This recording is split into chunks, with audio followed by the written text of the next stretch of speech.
तो art study channel में आपका स्वागत है। आशा करता हूँ आप लोग स्वस्थ होंगे, मस्त होंगे और अपनी तैयारी को अच्छी सीमा पर ले जा रहे होंगे। तो देखिए, आज के हम इस वीडियो में देखेंगे जो आधुनिक कला हमारी है, ठीक, कौन आधुनिक भारतीय समकालीन कला, इसके बारे में यह पार्ट 1 है। ठीक, इस तरह से इसको कवर करते हुए हम लोग क्या करेंगे, चलेंगे।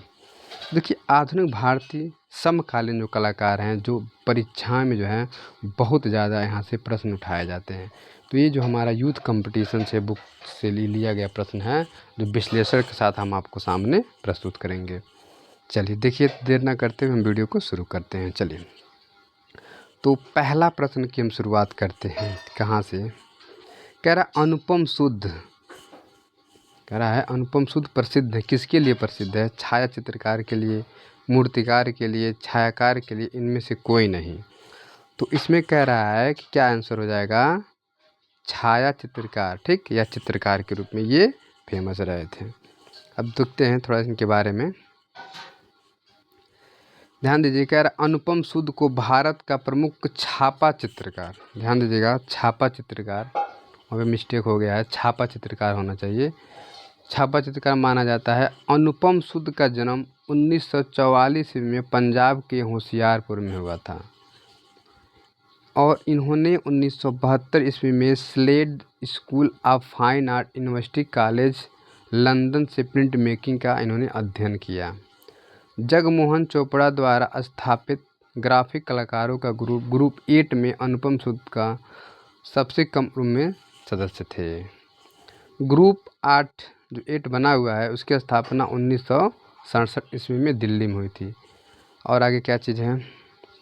प्रमुख चित्र दीवारों पर सरोकार इनका ही है। संवाद श्रृंखला, ट्रायल, द ट्रायल, योगिनी, कांस, कागज के नाव, ये सब चीज़ जो है आपका अनुपम सुद जी की है। ठीक, चलिए देखिए, इसमें एक मिस्टेक हुआ है। यहाँ पे छापा चित्रकार होना चाहिए। क्या होना चाहिए? यहाँ पे छापा चित्रकार होना चाहिए, चीज़ को आप लोग ध्यान दीजिएगा, थोड़ा मिस्टेक हुआ है टाइपिंग में। चलिए, चीज़ों को बस समझिए, आप लोग गलतियाँ बिल्कुल मत करिएगा, बार बार दोहराते रहिए। किस कलाकार के रेखांचित्र का संग्रह द सिंगिंग लाइन, ध्यान देगा, सिंगिंग लाइन की बात कर रहा है, शीर्षक से प्रकाशित है, सिंगिंग लाइन की बात कर रहा है। एन.एस. बेंद्रे, एस.एस. राजा, विनोद बिहारी मुखर्जी, के हेब्बर।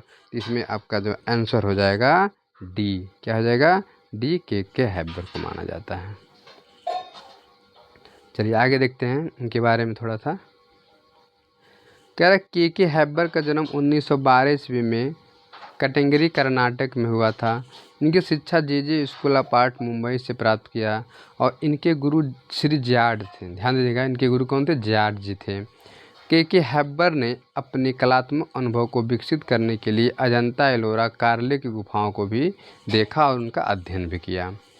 हेब्बर के प्रिय रंगों में लाल, गहरा भूरा, पीला, हरा व पिकाक जो ब्लू होता है, जिनका प्रयोग अपने चित्रों में बहुत से इन्होंने किया। प्रमुख चित्र इनके मुर्गे की लड़ाई कई बार पेपर में पूछा गया, ध्यान दीजिएगा। धान के कुड़ते हुए, ठीक, टाइल फैक्ट्री। आगे देखते हैं। इसके अलावा जो क्या होता है, ध्यान दीजिएगा, इसके अलावा इन्होंने अपने चित्रों व रेखाओं पर एल्बम तैयार किया और एन.एस. बेंद्रे बॉम्बे स्कूल के कलाकार थे। विनोद बिहारी मुखर्जी शांतिनिकेतन के कलाकार थे और एस.एस. राजा पैक ग्रुप के संस्थापक थे। ये चीज़ आप लोग ध्यान दीजिएगा। ठीक, चलिए आगे हम देखते हैं क्या चीज़ है। अगला प्रश्न को अच्छे से पढ़िए। देखिए, प्रश्न को ही सही से पढ़ना चाहिए, नहीं तो गलती हो जाएगा तुरंत। कह रहा है कि प्रसिद्ध चित्रकार ए रामचंद्रन ने अपनी शिक्षा कहाँ से प्राप्त की? बात कर रहा है किसकी? ए रामचंद्रन जी की बात कर रहा है। राजकीय कला महाविद्यालय कोलकाता से, शांति निकेतन से, राजकीय कला महाविद्यालय चेन्नई से, जे स्कूल ऑफ आर्ट मुंबई से। इसका आंसर आपका क्या हो जाएगा? फटाफट जवाब दीजिए। शांति निकेतन से इन्होंने शिक्षा को प्राप्त किए थे। आगे देखते हैं। कह रहा है कि ए रामचंद्रन का जन्म 1935 ईस्वी में केरल के अतिंगल में हुआ था। इन्होंने शिक्षा जो ली थी शांति निकेतन से ले ली। ये शिक्षा जो अपने ज्ञान को प्राप्त किए थे ए रामचंद्रन जी, शांति निकेतन से लिए थे। इनके गुरु जो हैं, ध्यान दीजिएगा, ए रामचंद्रन है और एक रामचंद्र शुक्ल करके हैं, वो अलग समीक्षावादी कलाकार, इसे ध्यान दीजिएगा। इनके गुरु राम किंकर बैंज थे, जो क्या विशेषकर वो किस में प्रसिद्धि लिए थे, ये मूर्तिकार में प्रसिद्धि लिए थे। रामचंद्र जामिया मिलिया इस्लामिया विश्वविद्यालय नई दिल्ली में चित्रकला के प्रोफेसर तथा विभागाध्यक्ष भी रहे थे। ध्यान दीजिएगा, जामिया मिलिया। ये रामचंद्रन चित्रकार के साथ साथ मूर्तिकार भी थे। इनके चित्र बड़े थे, क्या थे, बड़े थे और जो भित्ति चित्रों के समान थे। 2002 में इन्हें ललित कला अकादमी का फेलोशिप चुना गया था। आगे कह रहा है कि शांति निकेतन की स्थापना 1919 ईस्वी में हुई थी। इसकी बात कर रहा है, कब हुई थी, 1919 ईस्वी में हुई थी, यहाँ थी होना चाहिए। राजकीय कला महाविद्यालय कलकत्ता की स्थापना 1854 ईस्वी में हुआ था। राजकीय कला महाविद्यालय चेन्नई की स्थापना 1850 ईस्वी में हुआ था। और जे स्कूल लापाट मुंबई की स्थापना 1857 ईस्वी में हुआ था। ठीक, तो एक प्रश्न आप पढ़ रहे हैं तो कई क्वेश्चन क्लियर हो रहा है, यही हमारा उद्देश्य है पढ़ाने का। चीज़ों को समझते हुए चलिए आप लोग अगले क्वेश्चन पर तरफ हम बढ़ते हैं। अगला क्या कह रहा है क्वेश्चन कि मूविंग फोकस के लेखक किसकी बात कर रहा है, मूविंग फोकस की बात कर रहा है। के.जी. सुब्रमण्यम जी, विनोद बिहारी मुखर्जी जी, ए अब्राहम, दिनकर कौशिक। इसमें आपको आंसर देना है फटाफट, कौन थे, के.जी. सुब्रमण्यम जी थे। ठीक, चलिए अब थोड़ा देखते हैं इनके बारे में क्या चीज़ें हैं। कह रहा है कि मूविंग फोकस पुस्तक के लेखक के.जी. सुब्रमण्यम हैं। के.जी. सुब्रमण्यम का जन्म 1924 केरल के पालन घाट में हुआ था। इन्होंने कला के सभी क्षेत्र में उपलब्धि प्राप्त की है। के.जी. सुब्रमण्यम की शिक्षा शांति निकेतन में हुई थी। इनकी विशेषता क्या है, चित्रकार, मूर्तिकार, लेखक और शिक्षाविद, ये चारों चीज़ें क्या थे, देखिए पहले नंबर चित्रकार, फिर मूर्तिकार, फिर लेखक और शिक्षाविद, इस तरह से ये थे। भारत में कांच पर चित्रकारी प्रारंभ के.जी. सुब्रमण्यम ने की थी। एक पॉइंट और ध्यान दीजिएगा, कांच पे कार्य करने वाले के.जी. सुब्रमण्यम जी थे। इनका मृत्यु 29 जून 2019 को बड़ौदा में हुआ। इनकी प्रसिद्ध पुस्तक है मूविंग फोकस, दी लिविंग ट्रेडिशन, ध्यान दीजिएगा, दी living tradition, perspective on modern Indian art, इनकी क्या है, महत्वपूर्ण पुस्तकें हैं। चलिए आगे देखते हैं। 5वां नंबर क्वेश्चन ध्यान से पढ़िए क्या कह रहा है। कह रहा है कौन सी पुस्तक ए.के. यानी कि आनंद कुमार स्वामी के द्वारा नहीं लिखा गया है, ध्यान दीजिएगा, नहीं लिखा गया है। History of Indian art and Indonesian art, an introduction to Indian art, Rajput painting, a handbook of the Indian art. ठीक, तो इसमें से कौन सी पुस्तक इनकी नहीं है, इसमें आपको फटाफट आंसर देना है। इनकी पुस्तक कौन सी नहीं है, a handbook of the Indian art, a handbook of the Indian art, ये जो है इनकी पुस्तक नहीं है। ठीक, चलिए आगे देखते हैं, बाकी सब इनकी पुस्तक हैं। अब यहाँ पर क्लियर हो जाएगा, आगे देखते हैं। कह रहा ए हैंड ऑफ इंडियन आर्ट नामक पुस्तक आनंद कुमार स्वामी द्वारा नहीं लिखा गया है। आनंद कुमार स्वामी का जन्म 1877 ईस्वी में श्रीलंका में हुआ था। इनके पिता श्री मुत्तु स्वामी थे। इन्होंने अपने जीवन में बहुत सी पुस्तकें की रचना की। ठीक है, चलिए अब आनंद कुमार स्वामी जी की कुछ पुस्तक देखिए। पहला Rajput painting, history of Indian and Indonesian art, a introduction to the Indian art, the transformation to Indian art, ये इनकी क्या है, महत्वपूर्ण इनकी पुस्तकें हैं। ठीक, वो पुस्तकें हैं जो आपका हैंडबुक ऑफ इंडियन आर्ट, ये इनकी पुस्तक नहीं है। चलिए ये किनकी पुस्तक है ये भी क्लियर हो जाएगा। EB. हैवेल, A handbook of the Indian art पुस्तक ई.बी. हैवेल की है, ध्यान दीजिएगा, ये ई.बी. हैवेल की पुस्तक है। ई.बी. हैवेल का जन्म 1861 में लंदन में हुआ था।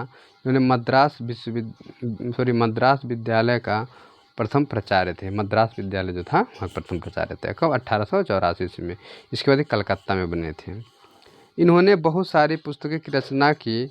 पवित्र नगर बनारस, भारत में आर्यों का शासन, और ये सब सारे बुक इनके प्रस्तुत किए गए हैं। ठीक, चलिए आगे देखते हैं हम लोग अगले प्रश्न की तरफ, क्या कह रहा है अगला प्रश्न को पहले हम ध्यान से पढ़ा जाए, बार बार हम रिवाइज करेंगे, प्रश्न को आप लोग ध्यान से पढ़ा करिए।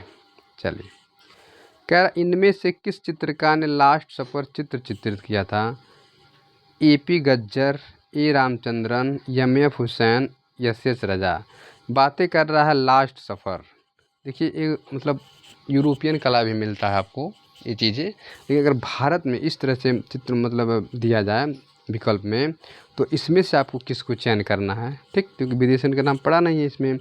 तो इसमें से आप अगर चयन करेंगे तो MF हुसैन, मकबूल फ़िदा हुसैन को आप लगाएंगे। ठीक है, चलिए देखते हैं ये कि लास्ट सफ़र, अंतिम भोज चित्र MF हुसैन, मकबूल फ़िदा हुसैन ने बनाया। हुसैन ने मुक्तिबोध कविताओं पर आधारित चित्र भी बनाए। उनके बनाए घोड़े जड़ता के विरुद्ध का संघर्ष गति और ऊर्जा का रहस्यमय प्रतीक है। इसी तरह एक विलक्षण कृत जमीन है जो कई खंडों में विभाजित है। एक खंड में विशाल काला सूर्य एक बैठी हुई नग्न स्त्री की ओर बढ़ रहा है और 1958 में बनाए लैंप और मकड़ी के बीच रहस्यमय अंकन है। रागमाला रामायण, महाभारत, राजस्थान, कश्मीर, बनारस आदि श्रृंखलाएं एवं महात्मा गांधी, आपातकाल, मदर टेरेसा, माधुरी दीक्षित, इनके महत्वपूर्ण क्या है चित्र हैं। तो MF हुसैन जी के हैं। ठीक, और देखते हैं एक लाइन और है, ध्यान दीजिए क्या है। आपातकाल के समय हुसैन ने तत्कालीन प्रधानमंत्री स्वर्गीय श्रीमती इंदिरा गांधी जी की 3 चित्र बनाए जिनकी तुलना उन्होंने देवी से की थी। चलिए आगे देखते हैं। अगला प्रश्न हमारा 57 नंबर क्वेश्चन। देखिए प्रश्न पढ़िए क्या कह रहा है। केसीएस पन्नीकरण किस चित्र शैली से संबंधित थे? असेंबलाज कला से, लघुत्तम कला से, लघु चित्र कला से, तंत्र कला से। बातें कर रहा है केसीएस पन्नीकरण की। अगर केसीएस पन्नीकरण की अगर हम बात करें तो तंत्र कला से जुड़े थे। किस कला से जुड़े थे? तंत्र कला से जुड़े थे ये। देखिए आगे, केसीएस पन्नीकरण तंत्र कला से संबंधित है। प्रारंभ में पन्नीकरण दृश्य चित्रण करते थे तथा उत्तरोक्त रेखा भी संगीतात्मक प्रतीक के साहचर्य तथा विचार की सहजता की ओर अग्रसर हुए। आपके चित्रों में रंग संगतियाँ, प्रतीकों तथा रेखाओं का संश्लेषण होने लगा। धीरे धीरे आप नवतांत्रिक कला की ओर उन्मुख होने लगे। पन्नीकरण का जन्म 1911 ईस्वी में कोयम्बटूर, तमिलनाडु में हुआ था। 1936 में government school of art and craft Madras में देवी प्रसाद चौधरी के निर्देशन में कला का प्रारंभ हुआ। आगे देखिए, पन्नीकरण की कला प्राकृतिक सौंदर्य से प्रभावित होकर विकसित हुई थी। चलिए आगे देखते हैं अगले प्रश्न की तरफ। 8 नंबर बहुत बढ़िया क्वेश्चन है, ध्यान दीजिए क्या कह रहा है। क्वेश्चन में कह रहा है कि टाइगर इन मूनलाइट नामक चित्र किसने बनाई? टाइगर इन मूनलाइट की बात कर रहा है। FN सुजा, जोगेंद्र चौधरी, निरोध मजुमदार, गणेश पाइन। इसका आपका आंसर हो जाएगा जोगेंद्र चौधरी जी। ठीक, चलिए इनके बारे में थोड़ा देखते हैं। टाइगर इन मूनलाइट नामक चित्र जोगेंद्र चौधरी ने चित्रित किया। इनके अन्य चित्रों में चंद्रमा, बाघ, गणेश, नटी, विनोदनी आदि हैं। जोगेंद्र चित्र रचना के लिए स्याह व मोम रंगों का प्रयोग करते थे। ये रंगों में एक विशेष गोंद का प्रयोग करते थे। जोगेंद्र चौधरी का जन्म 1939 ईस्वी में पूर्वी बंगाल, बांग्लादेश के फरीदपुर नामक गांव में हुआ। सन 1975 में दिल्ली के प्रमुख कलाकारों के साथ मिलकर गैलरी 26 तथा आर्टिस्ट फोरम की स्थापना की। सन 1981 ईस्वी में आर्ट टुडे कला पत्रिका निकाली और 1987 में जोगेंद्र चौधरी ने शांति निकेतन के कला भवन में बतौर पेंटिंग के प्रोफेसर के रूप में इन्होंने कार्य को संभाला। ठीक, चलिए अब हम आगे की तरफ बढ़ते हैं। अगला हमारा प्रश्न क्या है देखते हैं ध्यान से। 9 नंबर क्वेश्चन, ध्यान दीजिए क्या कह रहा है। किस कलाकार द्वारा डेथ ऑफ कृष्ण नामक चित्र बनाया गया था? अकबर पदम सिंह, रामेश्वर बूटा, मंजीत बाबा, सतीश गुजराल। इसका फटाफट आप लोग आंसर दीजिए, मंजीत बाबा होंगे। ठीक, चलिए देखते हैं उनके बारे में। डेथ ऑफ कृष्ण नामक चित्र मंजीत बाबा ने बनाया।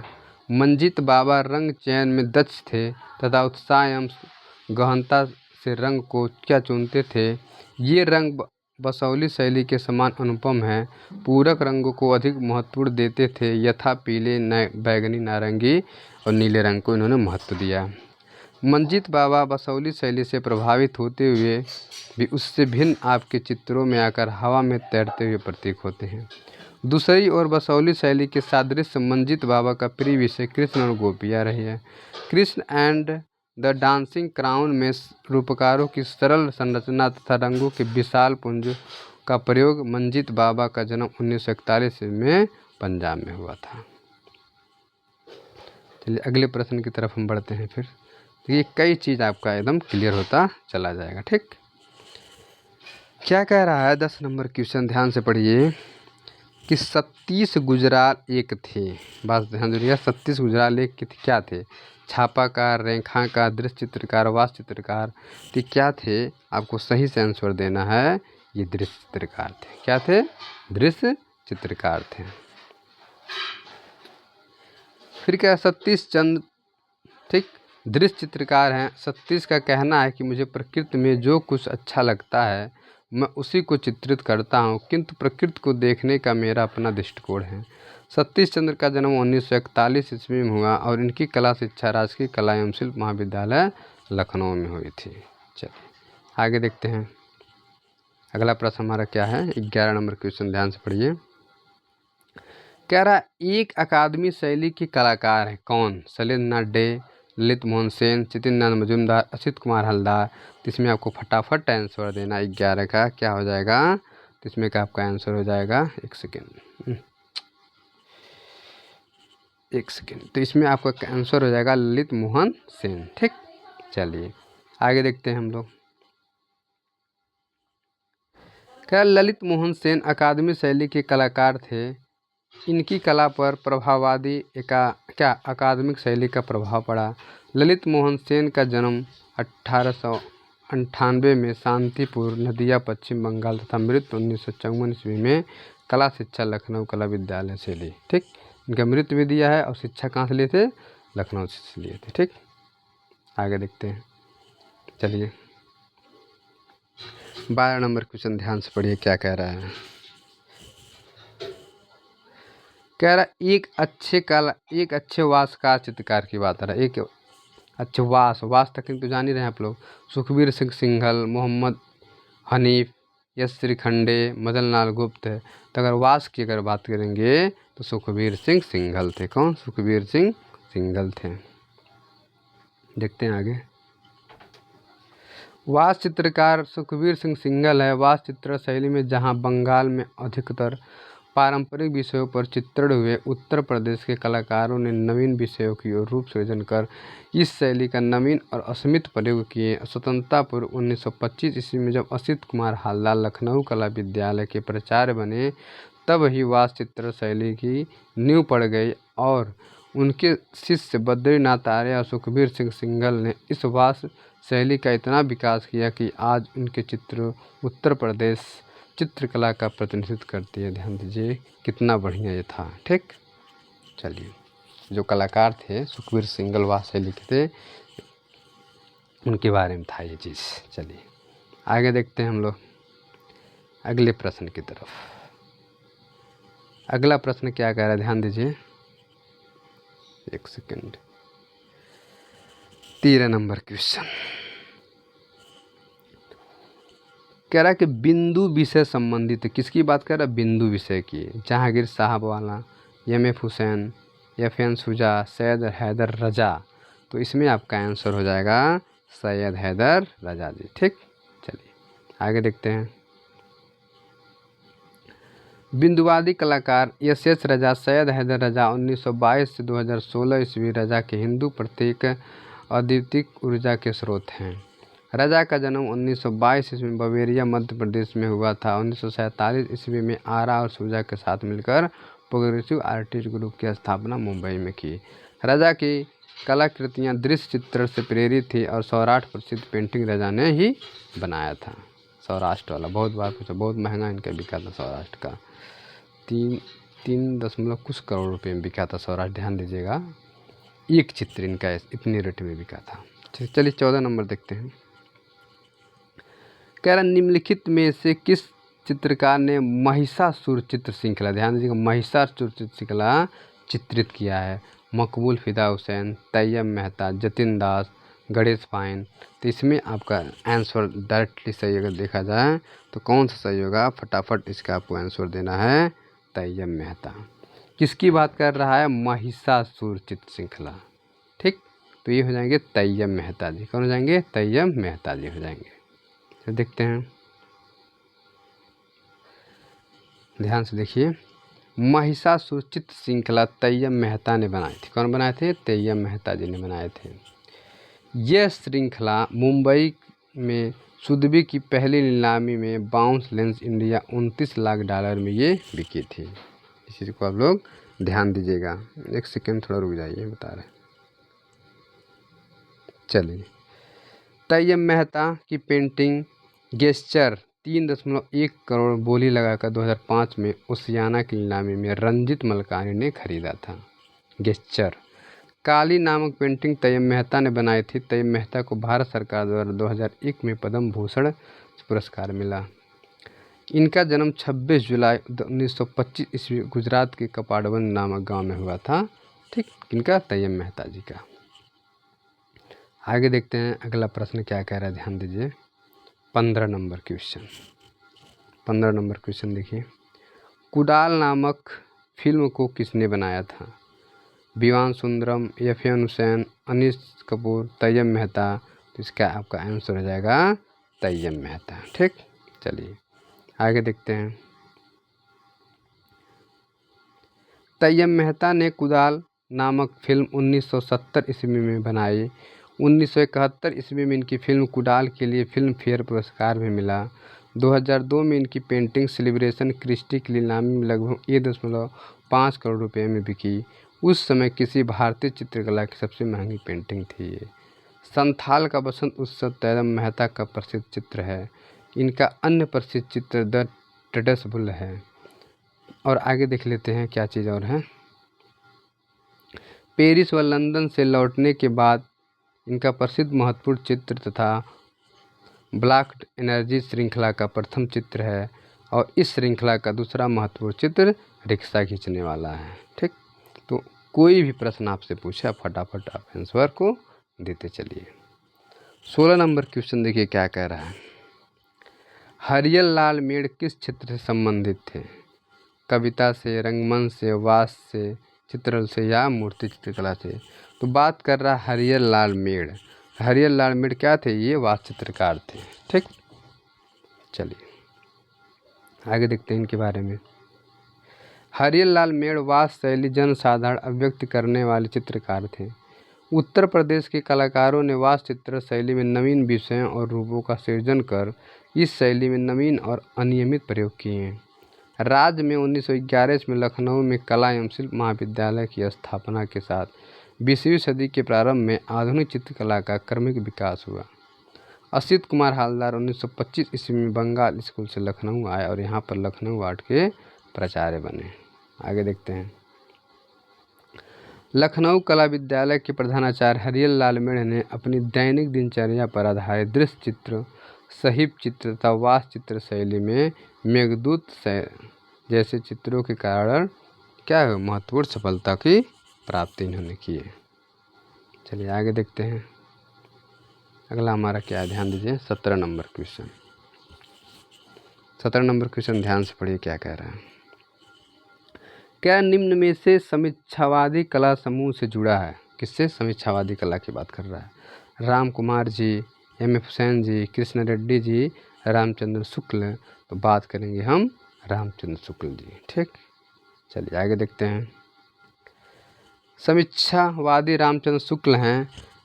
इन्होंने रस मीमांसा तथा रेखावली ग्रंथ लिखा और इनका जन्म 11 अक्टूबर 1884 ईस्वी को बस्ती के अगोना गांव के ठीक में हुआ था। जिला क्या था? बस्ती और उत्तर प्रदेश में पड़ता है। ये ध्यान दीजिएगा। आप एक साहित्यकार, समीक्षक, निबंध लेखक एवं साहित्यकार, इतिहासकार के रूप में जाने जाते हैं। राम कुमार, एम.एफ. हुसैन तथा कृष्ण रेड्डी ये समकालीन चित्रकार के रूप में गिने काउंट किए जाते हैं। चलिए आगे देखते हैं। 18 नंबर क्वेश्चन देखिए क्या कह रहा है, ध्यान दीजिए। 18 नंबर क्वेश्चन, कौन कला समीक्षक नहीं है? ध्यान दीजिए 18 नंबर क्वेश्चन। केशव मलिक, प्रयाग शुक्ल, ज्योति जोशी, वीरेश्वर सेन। तो समीक्षक मतलब नहीं है, जो समीक्षक कलाकार होते हैं इनमें से कौन नहीं है, तो बातें करना हमको क्या है, वीरेश्वर सेन जो चित्रकार थे, बाकी लोग समीक्षक थे।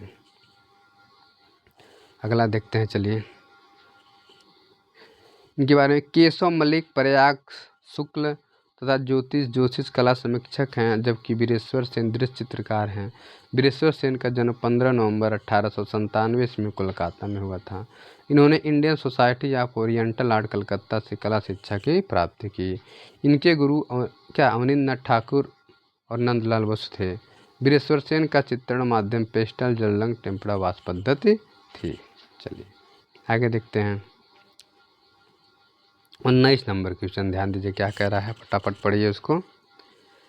कह रहा विनोद भारद्वाज की पुस्तक है, कौन सी? बृहद आधुनिक कला कोश, भारतीय चित्रकला, कला विमर्श, मोनालिसा हंस रही थी।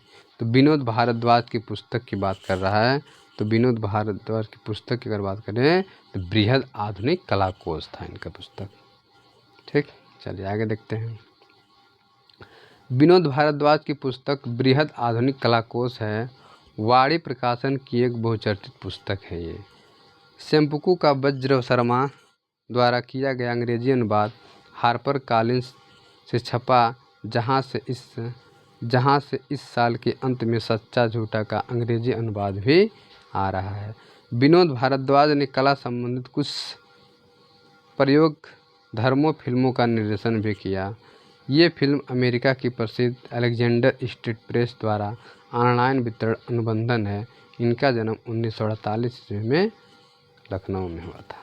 चलिए आगे देखते हैं अगले प्रश्न की तरफ। अगला प्रश्न क्या कह रहा है, 20 नंबर क्वेश्चन। 20 नंबर क्वेश्चन देखिए क्या कह रहा है, पढ़िए। लखनऊ के रविंद्रालय पर बने भित्ति चित्र म्यूरल को किसने बनाया था? फ्रांसिस न्यूटन सुजा, केजी सुब्रमण्यम, गुलाम मोहम्मद शेख, अकबर पदम से। बताइए कौन बनाया था? तो ये जो बनाने वाले कौन थे? केजी सुब्रमण्यम जी थे। ठीक, चलिए आगे देखते हैं। लखनऊ के रविंद्रालय पर बना भित्ति चित्र the king of dark chamber K G Subramanyan ने बनाया। केजी सुब्रमण्यम टेराकोटा के लिए जाने जाते हैं। विख्यात mural the king of the dark chamber 81 feet लंबा, 5 फीट ऊंचा तथा 13,000 टेराकोट टाइलों की मदद से निर्मित किया गया है। 1969 ईस्वी में नई दिल्ली में गांधी दर्शन म्यूरल बनाने के केजी सुब्रमण्यम में सहयोगी थे और क्या लक्ष्मण गौड़ा। चलिए आगे देखते हैं। केजी सुब्रमण्यम चित्रकार, मूर्तिकार, भित्ति चित्रकार, प्रिंट मेकर और लेखक भी थे। केजी सुब्रमण्यम की मृत्यु 29 जून 2016 को वडोदरा के गुजरात में हुई थी इनकी। चलिए 21 नंबर क्वेश्चन ध्यान से पढ़िए क्या कह रहा है। 21 नंबर क्वेश्चन गौर करिए। जी.आर. संतोष के चित्रों के बारे में गलत कथन चयन करना है। जी.आर. संतोष, गुलाम रसूल संतोष इनका नाम है। वे तांत्रिक दर्शन से प्रभावित थे, अमूर्तता प्रतिनिधित्व दोनों नहीं थे, विरोधी में एकता थे, सुपरडिज्म से प्रभावित थे। ठीक है, सब कुछ थे, लेकिन यहाँ कह रहा है यही ऑप्शन आपका जो है नहीं है। कह रहा है जी.आर. संतोष के बारे में गलत कथन यही है कि अमूर्त प्रतिनिधि दोनों नहीं थे। यही ऑप्शन आपका गलत हो जाएगा, बाकी सब थे। जी.आर. संतोष के चित्रों के बारे में गलत कथन, वे अमूर्त एवं प्रतिनिधि दोनों नहीं थे, यही कथन गलत है। जी.आर. संतोष के चित्रों के बारे में सही कथन है, वे तांत्रिक दर्शन से प्रभावित थे, विरोधों में एकता थी। भारत में तांत्रिक कला के जनक भी थे जी.आर. संतोष, और 1958 ईस्वी में दिल्ली में संतोष ने मुर्गों की प्रदर्शनी भी की थी। और क्या चीज़ है? संतोष तैल रंग की शहद मक्खी के छत्र निकला हुआ मोम पिघाल कर लगाते थे, जिसके ऊपर चित्र की चमक आ जाती थी। जो मोम लगाने से क्या होता है, चित्र में एक लाइट आ जाता है, अच्छे से चमकता है वो। जी.आर. संतोष की नव तांत्रिक चित्रकला में महत्वपूर्ण स्थान है। बिंदु रेखा त्रिकोण, ठीक है, इस तरह से ये करते हैं, जो तांत्रिक कला के रूप में जाना जाता है। चलिए 22 नंबर क्वेश्चन देखिए ध्यान से क्या कह रहा है। कह रहा निम्नलिखित में से कौन चित्रकार नहीं है? जी.आर. संतोष हैं, BS गायतोंडे है, के हेब्बर है, भूपेन हजारिक है। इसमें से जो है आपके भूपेन हजारिक ये चित्रकार नहीं है। ठीक, चलिए। भूपेन हजारिक असमिया गायक, गीतकार, संगीतकार, कथाकार और फिल्म निर्माता थे। चलिए आगे बढ़ते हैं। संगीत नाटक अकादमी की स्थापना वर्ष पूछ रहा है। संगीत नाटक अकादमी की स्थापना वर्ष 1959, 1954, 1945, 1953। तो इसका आपका आंसर हो जाएगा 1953। ठीक, चलिए आगे देखते हैं। संगीत नाटक अकादमी नई दिल्ली में स्थित है और जिसकी स्थापना 1953 ईस्वी में भारत सरकार ने की थी। चलिए आगे देखते हैं। 24 नंबर क्वेश्चन ध्यान से पढ़िए क्या कह रहा है। क्या सेव योर वॉयस एक कार्टूनिस्ट द्वारा स्थापित संस्था है जो भ्रष्टाचार के विरोधी अभियान से जुड़ा रहा था। उनका नाम आपको बताना है। के लक्ष्मण, अन्ना हजारे, बाल ठाकरे, असीम त्रिवेदी। इसका आपका आंसर हो जाएगा असीम त्रिवेदी जी थे। चलिए आगे देखते हैं। असीम त्रिवेदी एक प्रसिद्ध भारतीय राजनीतिक कार्टूनिस्ट और कार्यकर्ता भ्रष्टाचार के खिलाफ अपने विरोध भ्रष्टाचार के अभियान कार्टून के लिए जाने जाते हैं। वह सेव योर वॉयस और भारत में इंटरनेट सेंसरशिप के खिलाफ आंदोलन के संस्थापक सदस्य भी रहे थे। ठीक है, चलिए आगे देखते हैं। 25 नंबर क्वेश्चन, ये लास्ट क्वेश्चन है इस वीडियो का। इसके बाद हम देखेंगे और भी बहुत सारे क्वेश्चन अगले वीडियो में। तो हम इस तरह से आपको यूथ कंपटीशन से संबंधित जो भी समकालीन कलाकार से चित्र जो बनाए हैं कलाकार हैं उनको अच्छे से हम आपको परीक्षा तक कवर करा देंगे। ठीक, क्योंकि इससे बहुत ज़्यादा प्रश्न आपको मिलता है। देखिए 25 नंबर क्वेश्चन कह रहा है कि NS बेंद्रे, नारायण श्रीधर बेंद्रे इनका पूरा नाम है, किस विश्वविद्यालय के प्रधानाध्यापक रहे। ध्यान दीजिए, मुंबई, बड़ौदा, कलकत्ता, दिल्ली। तो NS बेंद्रे की अगर हम बात करेंगे तो ये बड़ौदा के, बेंद्रे मतलब बड़ौदा के ये प्राध्यापक थे विश्वविद्यालय के। ठीक है, बड़ौदा विश्वविद्यालय के प्राध्यापक थे। NS बेंद्रे बड़ौदा विश्वविद्यालय के कला विभाग के अध्यक्ष पद पर अनेक वर्षों तक इन्होंने काम किया। कर सेवानिवृत्त मतलब रिटायर हुए और मुंबई में ग्राफिक्स कार्य के लिए भी स्थापित किए थे और कला की सेवा करते करते उनका निधन हो गया। इस तरह से जो है ये कलाकार बहुत अच्छा अपना भूमिका निभाए थे। तो ये वीडियो अगर आपको अच्छी लगी हो तो लाइक और सब्सक्राइब जरूर करिएगा। पूरा वीडियो देखने के लिए धन्यवाद।